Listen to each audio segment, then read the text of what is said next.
1793 മുതൽ 1797 വരെയും 1800 മുതൽ 1805 വരെയും 2 വ്യത്യസ്ത സമയങ്ങളിൽ നടന്ന 1ഉം 2ഉം പഴശ്ശി സമരങ്ങൾ ബ്രിട്ടീഷുകാരുടെ തെറ്റായ നികുതി നയത്തിനെതിരെയും വയനാട് കൈവശമാക്കാൻ ബ്രിട്ടീഷുകാർ ശ്രമിച്ചതുമാണ് കാരണമെന്ന് ചരിത്രത്തിൽ നിന്ന് മനസ്സിലാക്കാം.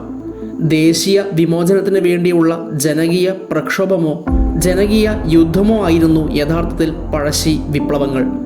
ജാതിയോ മതമോ നോക്കാതെ എല്ലാ ജനങ്ങളും കേരളവർമ്മ പഴശ്ശിരാജയുടെ പിന്നിൽ ബ്രിട്ടീഷുകാർക്ക് എതിരായി നിന്നു. യുവാവും ഉത്സാഹശാലിയുമായിരുന്ന തോമസ് ഹാർവേ ബാബർ എന്ന ബ്രിട്ടീഷ് ഉദ്യോഗസ്ഥൻ 1804 തലശ്ശേരിയിലെ സബ് കളക്ടറായി വന്നു. പഴശ്ശി വിപ്ലവം അടിച്ചമർത്താനുള്ള ചുമതല അദ്ദേഹത്തിൽ നിക്ഷിപ്തമായി. 1805 നവംബർ 30 കേരളവർമ്മ പഴശ്ശിരാജ വെടിയേറ്റ് മരിക്കുന്നത്. 1805 നവംബർ 31 മലബാറിലെ പ്രിൻസിപ്പൽ കളക്ടർക്ക് എഴുതിയ കത്തിൽ പഴശ്ശിരാജയുടെ മരണത്തെക്കുറിച്ച് ബാബർ വിശദീകരിക്കുന്നത് ഇങ്ങനെയാണ്: രാത്രി മുഴുക്കെ ഞങ്ങൾ വനാന്തരങ്ങൾ താണ്ടി. പിറ്റേന്ന് കാലത്ത് 7 മണി വരെ കങ്കാരപ്പുഴക്കര എത്താൻ കഴിഞ്ഞില്ല. ഇവിടെ വെച്ച് ഞങ്ങൾ 2 ഭാഗങ്ങളായി പിരിഞ്ഞു. പുഴക്കരയിലൂടെ നടന്നു നീങ്ങിയപ്പോൾ ഒരു കുന്നിൻ ചെരുവിൽ അടുത്തായി പണിതീർത്തതെന്ന് കരുതാവുന്ന ഒരേ ആകൃതിയിലുള്ള ഒട്ടേറെ കുടിലുകൾ കണ്ടു. 9 മണിവരെ പിന്നെയും നടന്നു. എല്ലാവരും ക്ഷീണിച്ചിരുന്നു. ലഘുഭക്ഷണത്തിനും വിശ്രമത്തിനുമായി കുറച്ച് സമയം തങ്ങിയ ശേഷം പിന്നെയും യാത്ര തുടർന്നു. കണ്ണിൽപ്പെട്ട ഓരോ കാട്ടുപാതയും തങ്ങളുടെ സൂക്ഷ്മമായ പരിശോധനയ്ക്ക് വിധേയമാക്കി. അതിൻ്റെ അറ്റത്തോ ഓരങ്ങളിലോ ഉള്ള കാടുകളിൽ ലഹളക്കാർ ഒളിച്ചിരിപ്പുണ്ടോ എന്നറിയുകയായിരുന്നു ലക്ഷ്യം. ഇടത്തൂർന്നുയർന്ന് വളർന്നു നിൽക്കുന്ന പുൽക്കാടുകൾക്കും തേക്കുമരങ്ങൾക്കും ഇടയിലൂടെ മൈസൂർ അതിർത്തിയിൽപ്പെട്ട പ്രദേശത്ത് 1.5 നാഴിക ഞങ്ങൾ സഞ്ചരിച്ചപ്പോൾ മുന്നണി സംഘത്തെ നയിക്കുകയായിരുന്ന ചാരൻ സുബേദാർ പൊടുന്നനെ നിന്ന് എന്നെ അടുത്തേക്ക് മാടി വിളിച്ചുകൊണ്ട് പരിസരങ്ങളിൽ ആളനക്കവും ശബ്ദവും കേട്ടതായി പറഞ്ഞു. ഞാൻ പെട്ടെന്ന് തന്നെ മുന്നോട്ടേക്ക് കയറി വന്നു. ഞങ്ങളുടെ ഇടതുവശത്തുള്ള മാവിലത്തോടിൻ്റെ കരയിൽ 10ഓളം ആളുകൾ യാതൊന്നും സംശയിക്കാതെ നിലയുറപ്പിച്ചതായി കണ്ടു. കൂടെയുള്ളവരുമായി മുന്നോട്ട് നീങ്ങാൻ ഞാൻ നിശ്ചയിച്ചു. കാത്തുനിന്നാൽ ഒരുപക്ഷെ ഞങ്ങൾ കലാപകാരികളുടെ ശ്രദ്ധയിൽപ്പെടുകയും രക്ഷപ്പെടാൻ അവർക്ക് അവസരം കൂട്ടുകയും ചെയ്തേക്കാം. 30 പേരോളം വരുന്ന ഞങ്ങളുടെ പാർട്ടി ചേരൻ സുബേദാരെ മുൻനിർത്തി നിമിഷങ്ങൾ കൊണ്ട് മാവിലത്തോടിൻ്റെ കരയിലെത്തുകയും ലഹള സംഘത്തിനിടയിലേക്ക് ചാടി വീഴുകയും ചെയ്തു. തുടർന്നുണ്ടായ ഏറ്റുമുട്ടൽ അധിക സമയം നീണ്ടുനിന്നില്ല. ലഹളക്കാരിൽ പലരും നിലംപതിച്ചു. മറ്റുള്ളവർ പ്രാണനം കൊണ്ട് ഓടിമറഞ്ഞു. വീണവരെ കൊൽക്കാരന്മാർ വലിച്ചിഴച്ചു കൊണ്ടുപോയി. കുറച്ചു നേരത്തേക്ക് ആളും അനക്കവും കണ്ടില്ല. ആ സമയത്താണ് വലതുവശത്ത് നിന്ന് ഒരു വെടിയൊച്ച കേട്ടത്. ആ സ്ഥലത്തേക്ക് ഞങ്ങളും തിരിച്ച് നിറയൊഴിച്ചു.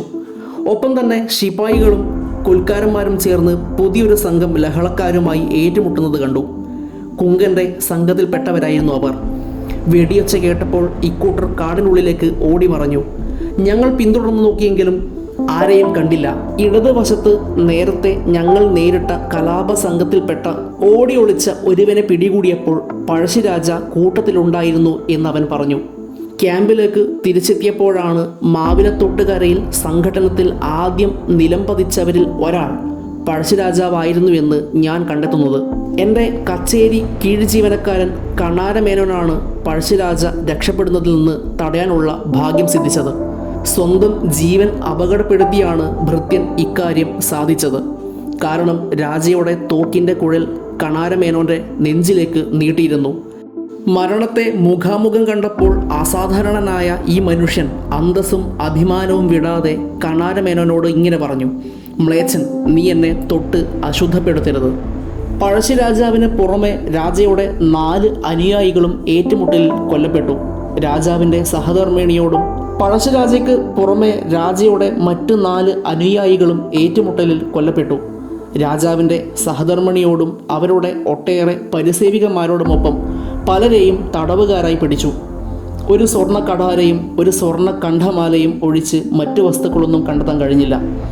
കഠാര എൻ്റെ കൈവശമുണ്ട്. സ്വർണ്ണമാല ഞാൻ ക്യാപ്റ്റൻ ക്ലഫാമിന് സമ്മാനിച്ചു. രാജപത്നിയുടെ വിവരണത്തിൽ നിന്ന് അവർ വിവരണാതീതമായ കഷ്ടപ്പാടുകൾ സഹിക്കേണ്ടി വന്നു. പ്രത്യേകിച്ചും കഴിഞ്ഞ 10 ദിവസങ്ങളിൽ പഴശ്ശിരാജയുടെ മൃതദേഹം ഞാൻ സഞ്ചരിച്ച പല്ലക്കിലേക്ക് മാറ്റി. രാജപത്നിയെ ക്യാപ്റ്റൻ ക്ലഫാമിൻ്റെ പല്ലക്കിൽ കയറ്റി. അടുത്ത ദിവസം പഴശ്ശിരാജയുടെ മൃതദേഹം ശക്തമായ പട്ടാളക്കാവലോടെ മാനന്തവാടിയിലെത്തിച്ചു.